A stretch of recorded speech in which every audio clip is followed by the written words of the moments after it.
Hey guys, it's Jess, and I'm super excited to share today's card with you. I am thrilled to be participating in the Heffy Friends Blog Hop. I'll have a link in the description down below for you to check out the blog post, but there are prizes to be won, so be sure that you hop along and comment on the stops of this hop. There's a lot of awesome inspiration for you guys as well.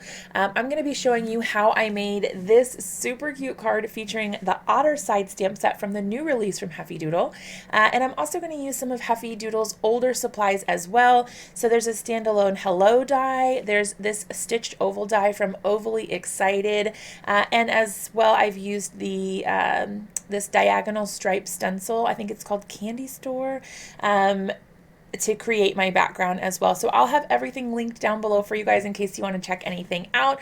But I just thought that this was super cute and I wanted to share with you guys how I made this card. Let's go ahead and get started. To start off the card today, we're going to be doing some ink blending. I decided to go with just some blues, basically with a hint of green, but in the end it ended up all kind of looking blue anyway. So I started off with some cracked pistachio. These are Distress Oxide inks.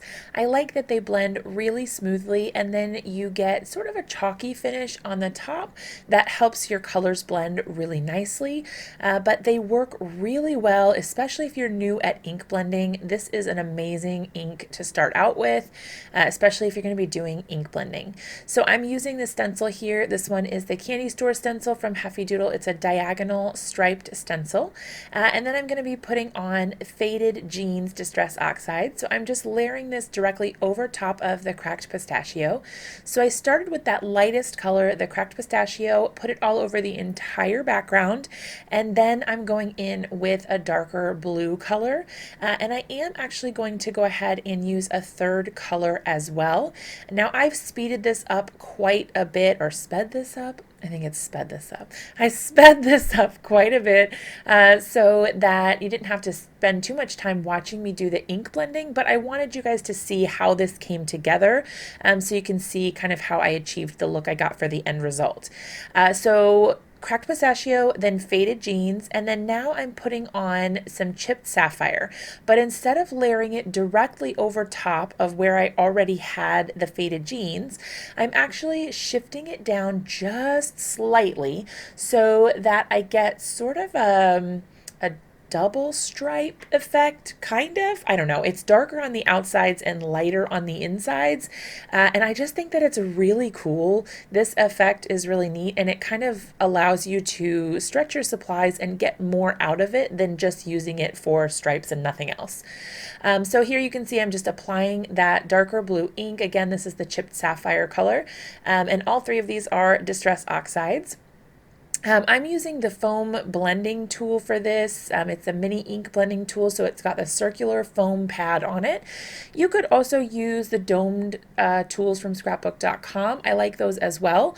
And you may actually have better results with that with this particular type of stencil, where the lines can kind of move if you don't hold them down. Another thing that I could have done here is use the Wendy Vecchi Make Art Station. It's a magnetic work surface that allows you to use magnets to kind of hold your stencils in place while you're doing your ink blending, and that probably would have made it a little easier for me to get all of my ink coverage done. All right, so now that my ink blending is done, I used one of the stitched oval dies from Overly Excited. Absolutely love all the punny names. You guys know, if you follow my channel, that I am a sucker for a good pun. So absolutely love that. And I was kind of trying to decide how I wanted my card to come together. I knew that I wanted to use the Otter Side stamp set because it is so stinking cute, and I couldn't resist. So I stamped out a bunch of the images, not really sure which ones I was going to use and what I wanted to do for the card, but I decided that I would go ahead and just start coloring and then figure it out from there. So I used the Spectrum Noir Classique markers. I used colors from the TN family. So I think I used TN 1, 3, and 5 for these little otters. And I've sped this up a ton just so that it doesn't take too long. I'm not doing any sort of fancy coloring, but when I color with my Spectrum Noirs, I do start with my lightest color, and then I add in my medium, and then go in with the darkest in those shadowed or shaded areas, just to add a little bit of depth and dimension. So I'm only coloring the one otter on camera or on film, so that you can get an idea of what I did. But the rest of them I colored they're exact same, just obviously it's a different image. So then I started trying to lay out the card and figure out how I wanted it to come together. I wasn't sure if I wanted to use gray cardstock here or black, so I did actually end up stamping and heat embossing on both colors to try to figure out which one I liked better. So here I'm using my Mini Misty. It's a stamp positioning tool that allows you to repeat stamp in the same position over and over again if you need to get a perfect stamped image. I put on anti-static powder to help prevent embossing powder from sticking to the cardstock, and then I stamped with clear embossing ink from Ranger, and now I'm pouring on the white embossing powder from Ranger. I'm using a tiny little tasting spoon to pour this on, and I've got it over a coffee filter in case I make a mess. So once I melted that with my heat tool, I went ahead and trimmed it down with this tiny little paper trimmer from Dress My Craft.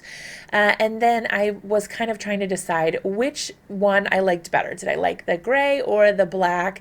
And I decided that I needed to cut out the hello first before I could make that decision.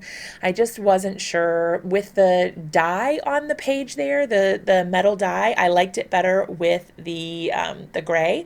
But then once I cut it out and I kind of saw with the blue glitter paper that I used, I didn't really like the gray as much, so I ended up going with the black in the end. I die cut, good grief, I die cut the hello die out of glitter cardstock, and then I also die cut a second piece out of foam. That's that dark blue piece there, so that it would automatically have dimension and I wouldn't have to try to put tiny little pieces of foam tape on the back of it.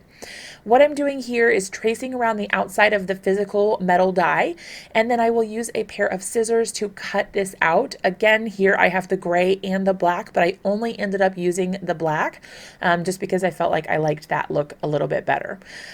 So I'm fussy cutting around the edge that I've drawn with my pencil.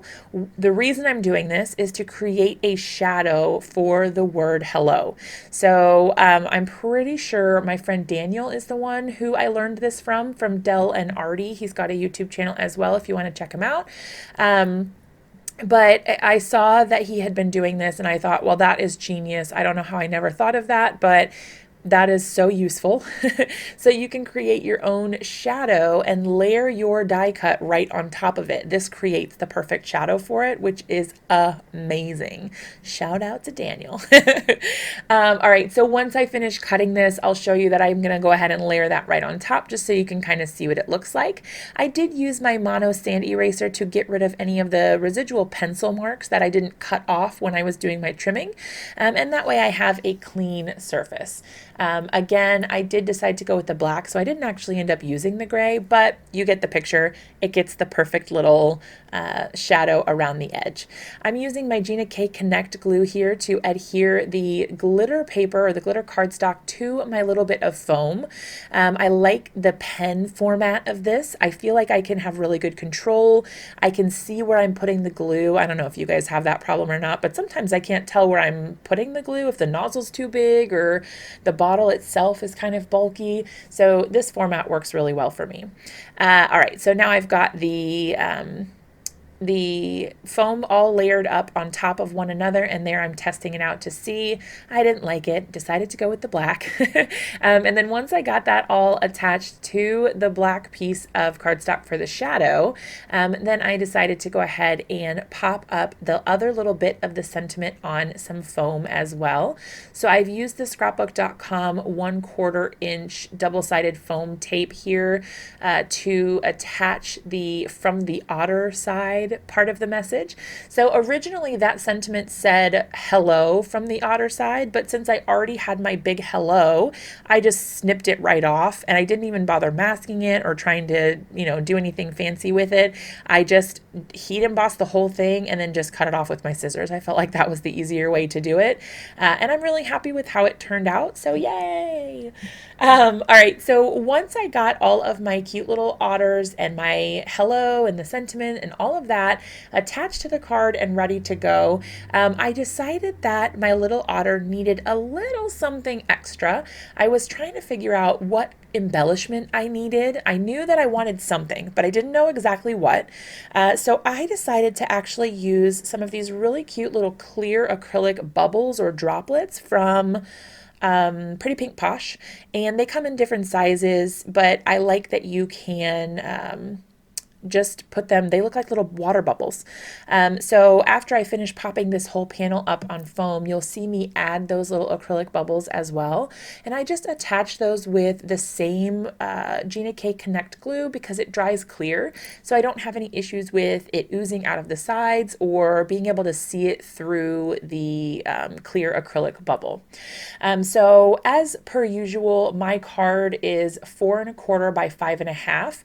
I did go ahead and cut a gray mat for my oval. I thought that added a little something to the card. I'm really happy with the way that that turned out. And then I did go ahead and mount that on a white A2 sized card base.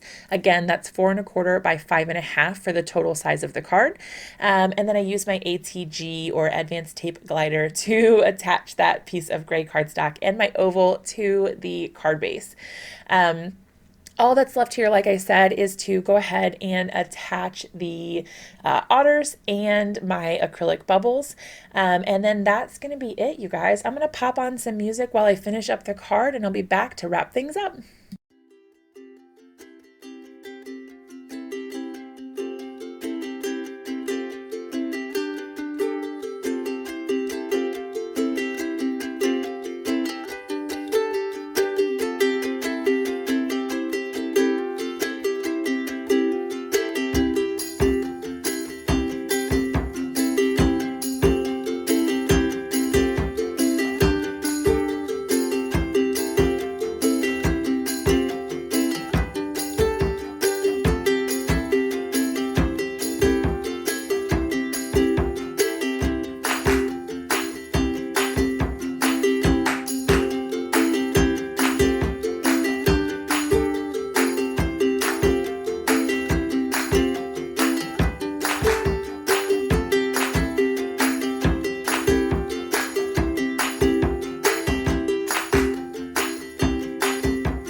All right, you guys, our card is done, but I did just want to show you guys that I kept all of the extra pieces that I created and didn't end up using in the back of my stamp storage pocket so that when I'm ready to make another card, I can go ahead and just take all those pieces and it will be ready to go for me.